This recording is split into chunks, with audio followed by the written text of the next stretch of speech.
இந்த தேவன் இருக்கிறார். அவருடைய வார்த்தை வாக்குத்தத்தமாய் நமக்கு கொடுக்கப்பட்டிருக்கிறது. தேவ வார்த்தையிலே கோடிக்கணக்கான ஆசீர்வாதங்கள் உண்டாயிருக்கிறது.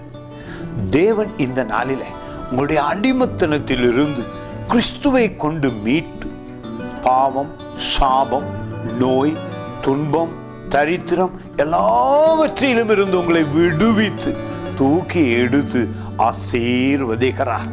உங்களை குறித்த நினைவாய் நம் தேவன் இருக்கிறார்.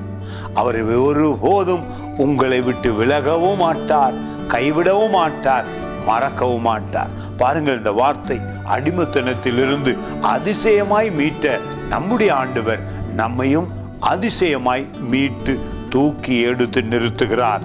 85:1 சொல்லுகிறது சங்கீதம், கர்த்தாவே உமது தேசத்தின் மேல் பிரியம் வைத்து யாக்கோபின் சிறை இருப்பை திருப்பினீர். உங்கள் குடும்பத்தை ஆசீர்வதிக்கிறார், உங்கள் பிள்ளைகளை ஆசீர்வதிக்கிறார். நீதிமானுடைய வீட்டிலே ஆசீர்வாதம் தங்கி இருக்கும், அவன் வீட்டிலே மகிழ்ச்சி தங்கி இருக்கும், அவன் தேவனால் சந்தோஷமாய் வாழ்கிறான். உங்கள் அடிமைத்தனத்திலிருந்து தேவன் மீட்டு கொண்டு வந்து தன்னுடைய வாக்குத்தத்தத்தின் மூலமாக உங்களை ஆசீர்வதித்திருக்கிறார்.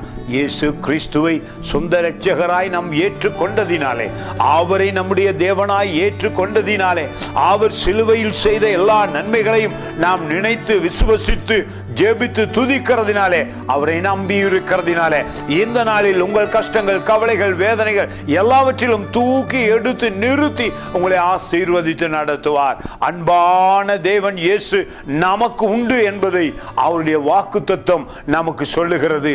விழுந்தவர்களை தூக்கி எடுத்து நிறுத்தி உங்களை ஆசீர்வதிக்கிறார். God bless you.